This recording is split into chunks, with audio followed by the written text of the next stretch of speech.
Hello dear students, how are you all? Hope so you all are fine and well.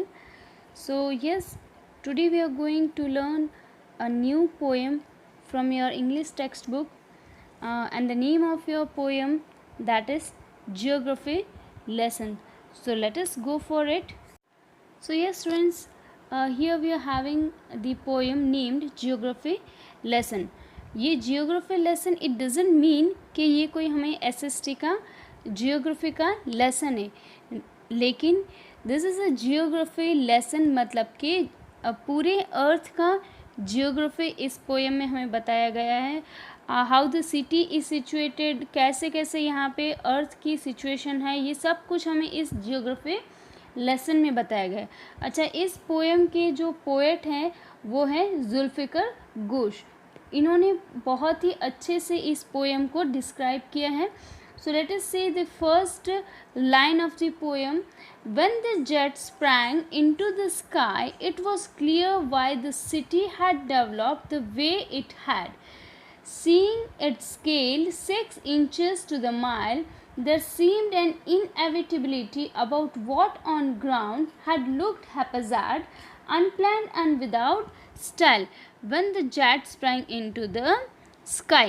क्या कहते हैं यहाँ पे, ये जुल्फ़िकर घोष क्या कहते हैं, when the jet sprang into the sky मतलब कि वो जर्नी कर रहे थे जेट प्लान में, एरोप्लेन में वो एक जर्नी कर रहे थे और ड्यूरिंग दिस जर्नी वो कहते हैं कि when the jet sprang into the sky मतलब कि जैसे ही जेट स्प्रैंग मतलब कि flu into the sky, it was clear why the city had develop the way it had.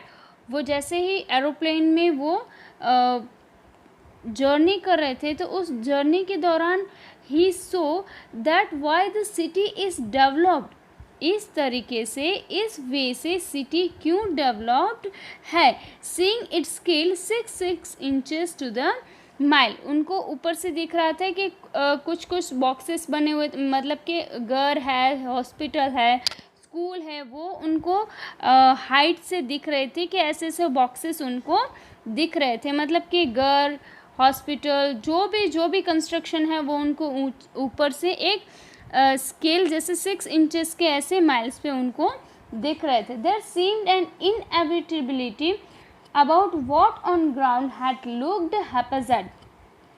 There seemed an inevitability, inevitability मतलब कि जो कभी अवॉइड ना किया जा सके, ऐसा उनको कुछ दिख रहा था जो कभी भी अवॉइड नहीं किया जा सकता. और वो क्या चीज़ थी जिसको हम अवॉइड नहीं कर सकते, तो that was about what on ground had looked haphazard. Haphazard मतलब कि कुछ भी अच्छे से ऑर्डर में प्लान किया हुआ ना हो.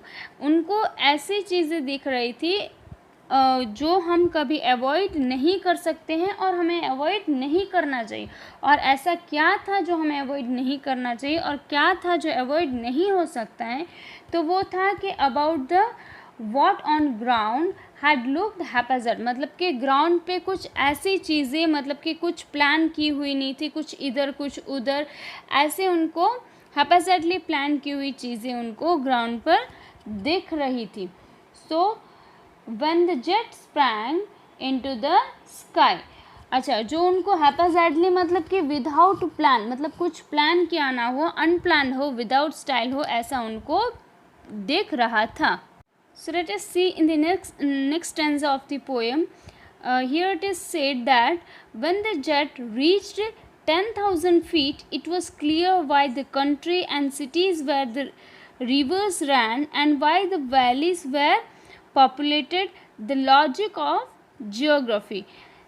क्या कहा गया है, when the jet reached 10,000 feet. अब ये थोड़ा ऊंचाई पर जब पहुंच गया है, थोड़ा ऊंचे वो स्काई की ओर पहुंच गया है, तब वो जुल्फ़िकर घोष को क्या दिख रहा वहाँ पे, it was clear why the country and cities where the rivers ran and why the valleys were populated. वो कहते हैं कि हाँ, अब ऊपर से उनको दिख रहा है कि जहाँ पे रिवर होती हैं वहाँ पर सिटी और कंट्रीज़ क्यों प्लान्ड मतलब कि वहाँ पे क्यों एस्टाब्लिश, वहाँ पे क्यों सिचुएटेड है, या तो फिर जहाँ पर वैली है वहाँ पर क्यों बहुत सारी पॉपुलेशन है. वो जियोग्राफी की लॉजिक से वो बता रहे हैं कि क्यों भाई जहाँ पर पानी मिलेगा वहीं पर ही सिटी और कंट्री एस्टैब्लिश होंगे, क्योंकि सिटी में पीपल सब लोग रहते हैं, उनको पानी की ज़रूरत होती है। तो जहाँ पर पानी है वहीं पर सिटी और कंट्री क्यों सिचुएटेड है वो ऊपर से उनको दिख रहा है। Why the valleys are populated, मतलब कि वैलीज कैसे होती है, प्लेन ग्राउंड में होती है। अगर हाइट पे जैसे कि पहाड़ पे अगर कोई पॉपुलेशन होगी तो वहाँ पे ना ही अच्छे से फार्मिंग हो पाएगी, उनको वाटर की फैसिलिटीज़ नहीं मिलेगी। इसलिए क्या कहा गया है, जहाँ पे वैलीज होती है वहाँ पे पॉपुलेशन वेयर पॉपुलेटेड, मतलब कि वहाँ पे ज़्यादा पॉपुलेशन रहती है। That land and water attracted man, और वो जो वैली, जहाँ पर वैली होती है, जहाँ पर रिवर्स होते हैं, वो हम ह्यूमन बींग्स को ज़्यादा अट्रैक्ट करते हैं।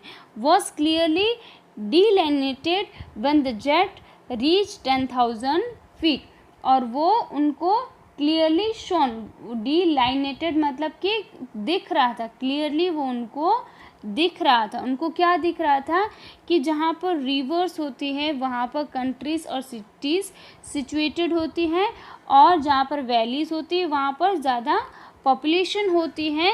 क्यों? क्योंकि पानी और लैंड जो वैली है वो हम ह्यूमन बींग्स को अट्रैक्ट करता है। दैट वाज क्लियरली डिलाइनेटेड, मतलब कि दैट वाज क्लियरली शोन।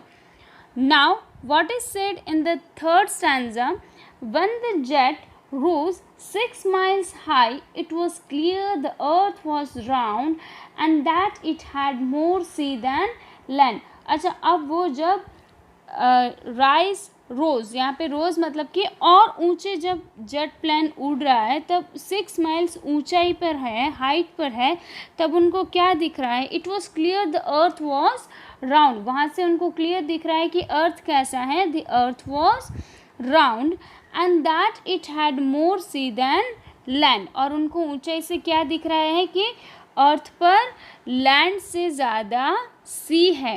क्या दिख रहा है उनको, लैंड से ज़्यादा सी दिख रही। जैसे जैसे वो और ऊंचे ऊंचे उड़ते जा रहे और ऊंचे ऊंचे जर्नी करते जा रहे, उनको दिख रहा है कि यहाँ पर पानी ज़्यादा है, लैंड से ज़्यादा पानी है।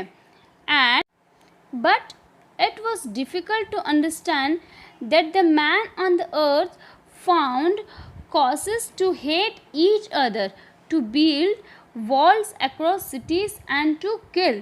From that height it was not clear why. अच्छा, अब उनको ये सारी बातें तो क्लियर हो गई कि क्यों पानी ज़्यादा है, क्यों लैंड कम है, क्यों वैली ज़्यादा पॉपुलेटेड है, ये सब कुछ उनको वहाँ से क्लियर हो गया। लेकिन एक चीज़ है जो उनको क्लियर नहीं है, वो क्या है, but it was difficult to understand, वो डिफ़िकल्ट था उनके लिए समझने के लिए कि that the man on the earth found causes to hate each other, क्यों हम ह्यूमन बींग्स एक दूसरे को अर्थ पे रहकर हेट करते एक दूसरे को। Why we build wall across cities to kill, क्यों हम लोग वॉल, दीवारें बनाते हैं, और क्यों हम एक दूसरे को किल, क्यों हम एक दूसरे को जान हानि पहुंचाते। From that height it was not clear why, ये उनको क्लियर नहीं था कि जब ऊपर से वो देखते हैं तो पूरा अर्थ गोल है, सब कुछ एक जैसा है, सब कुछ वहाँ पे पानी एक जगह पर है, लैंड कुछ एक जगह पर दिख रहे हैं। तो why nothing is departed, nothing is different, then why we human beings are killing each other, why we hate each other, why we build a wall in between us, क्यों हम ह्यूमन बींग्स एक दूसरे के साथ ऐसे behave करते हैं। वो जुल्फ़िकर घोष को एक कन्फ्यूजन, एक इल्यूजन रहता है, एक कन्फ्यूजन रहता है, वो हमेशा से उस बात को लेकर डिफ़िकल्टी, उनको इस बात को लेकर अंडरस्टैंड नहीं कर पाते हैं कि ऐसा क्यों होता है। So hope so from this whole poem we can come to know that जब पूरी पृथ्वी गोल है, सब कुछ एक जैसा है, सब कुछ ऊपर से एक समान दिखता है, on the height when we go up to the sky, then why we human beings create hatredness, we kill each other, why we do so. So from this poem we can learn something, and thing we learn from this poem, that is, we have to live in unity. We have to love each other, not to hate each other, not to build a wall across the cities, not to kill each other. So hope so you're clear with this poem. Till that, thank you and have a nice day, and stay happy and healthy at home.